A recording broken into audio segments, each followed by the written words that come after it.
World War III, the failed early access title deemed the Battlefield killer by early speculators. It was pulled off the market after establishing a publishing deal with Games to refine and re-release as a finished title. With a possible release later this year, here's what I think. I think the game is going to be a huge hit. Now, let me explain why.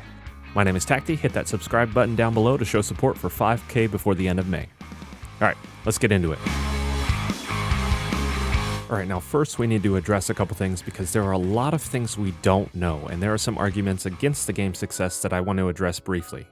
First, we don't know when the game is going to be released. My hypothesis is later this year based on the fact that they're in the closed beta testing period. I don't have the slightest clue. I don't have any insider information. I can't leak anything to you. I just don't know. The fall tends to be a great time to release first-person shooters, and that's basically what I'm basing this off of. If that's the case, games like Battlefield and Call of Duty are going to be released around the same time. Battlefield is confirmed to be a modern shooter, so it makes it a competing product for World War III. And I saw this as kind of an issue, but after thinking about it a little bit more, I think a little less of an issue than I previously thought. I'll explain a bit why later. Another factor may be previous reputation. The game's launch and monthly decline has led to a lot of people just trashing the game. This could lead to a lack of trust for those who remember the game. The devs have been very quiet though for quite some time, so I'm sure that actually plenty of people forgot about this game, and as we get into console players, if that's the case, they don't even know about the game. So I don't think that's a huge deal at this point. So I want to address these a bit and just say that despite these factors, I think the game has a very high chance of success. I also want to talk about what the game should really have to knock it out of the park, so I'll talk about that afterward. Alright, so what puts World War III in a good position if it launches this fall? Several things. First and foremost, though this is just an assumption, it's going to be free to play. Not 100% confirmed, but why in the world would they mention a year ago that those who bought the game will get in-game currency if they weren't changing the price model? I just think it's a solid bet here. Several things have an effect on how successful a free-to-play game is, so I want to touch on those briefly. Now, there are some first-person shooters available right now that are free-to-play, games like Warface, Iron Sight, Hired Ops, Warzone. I think those are probably the closest to the style of World War III. Let's say Battlefield releases a free-to-play battle royale as well. I think I heard a rumor about that. That's still not that many. The first three are just meh with meh graphics, even though I guess Hired Ops is probably the closest, and it is a decent game, but the other two are battle royales, and Warface and Iron Sight just look like cartoons. So, while Battlefield may be a source of competition, if World War III is free-to-play, it's going to be one of the best-looking and fun free-to-play games on the market, which kind of distances that competition there. Not only that, but the game itself has several unique features that separate it from the rest of the shooters, even the shooters on the market now. To name a few, the armor model, the vehicle play, the airstrikes, and the game modes. Let's talk about these unique factors. The armor is a unique one because each piece of armor only is effective where the plate is located. So it doesn't protect your limbs at all, it hardly protects your belly. It's just a plate in the plate carrier and your helmet on your head that really are the protective locations. This is just a unique feature that's nice because games like, let's say, Call of Duty, if you grab a plate, it's armor across your whole body, even though I guess the head is not protected. There are also many vehicles in this game, and while there are vehicles in other games, this game has a lot more. There are drone vehicles, tanks, more tanks, light armor, transport, all these things on a rather large-scale battlefield. This sets the game up to be as much about knowing vehicles and weak points as it does knowing the weapons and customizations and hiding spots and strikes. There are honestly a lot of different factors when it comes to battling on the Warzone that you've got to be aware of and understand in order to succeed. The game itself is very complex, and really the only game that I can think of and kind of compare as far as complexity goes is Squad, and it's got even more vehicles than that game. So the complexity in general is a major factor to this game's success, and I mean that in a good way. No other free-to-play title on the market can offer this kind of complexity in their game, which really does make this a very unique game, and if I had to guess, I'd say this is a bit more complex than, let's say, the next-gen Battlefield when it comes to these types of statistics. Obviously, Battlefield has Levolution, and this game, unless something has completely changed during development, does not have something like that. The maps are pretty set. It does have a lot of ins and outs that you have to understand.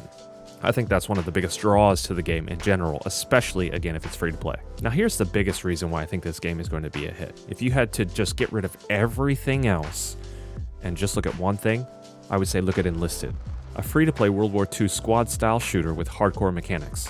Now, the game may be hindered a bit once Hell Let Loose comes to consoles, but this game is off to a really good start. It's gotten really popular. The main difference here is that, honestly, I think people are just tired of World War II shooters and are really craving the modern combat experience.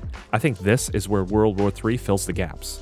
And even with the competition of Battlefield, the modern experience for free is going to be a huge hit, especially if they release on consoles, which I fully expect them to do. I feel like that's kind of the MO of my.games. So console players, I think you got something good coming.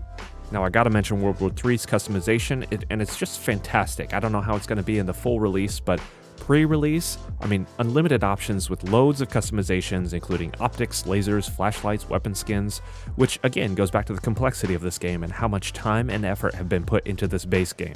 If the base game can be refined into a smooth experience for all platforms, I'll say it right here. It's going to easily be a competitor to Battlefield and whatever Call of Duty is released this year. I don't think it's going to have any issues. Now, like I said, there are a few things in this game that I'd like to see that would make the game even more of a success and hype it up a bit more. Firstly, there are a few game modes that I believe need some attention. Recon mode. If you haven't heard of this mode, it's a squad versus squad style tactical royale. It's not exactly a battle royale, but kind of is. You've got objectives you got to complete, and you've got to kill everyone, so yeah, okay, a battle royale. The public in general has not seen a whole lot of this game. I know that they were going through some playtests for a while, but I think it's something that needs to be focused on because it's a hardcore tactical royale. So if you can provide the Warzone experience with tactical shooter mechanics, I think you've got yourself a fantastic game mode that will be really popular. Honestly, we'll just have to see if this game mode remains because they haven't mentioned anything. I really hope it remains, but we'll just have to see. They're also going to need a competitive game mode like Search and Destroy, one of those one-life, intense, objective-based game modes. If they're going to be free-to-play, they're going to want to have their hand in the competitive scene. This is going to garner much more interest, especially with those competitive people. It will allow for things like tournaments, and it will obviously make the company a lot more money. This, of course, has to be coupled with some high-quality servers. I know previously the game had some server issues, but I know they're switching to my.game servers, so hopefully they add something like this, that the servers are really high quality, they have a one-life objective-based mode that really brings the big boys into play.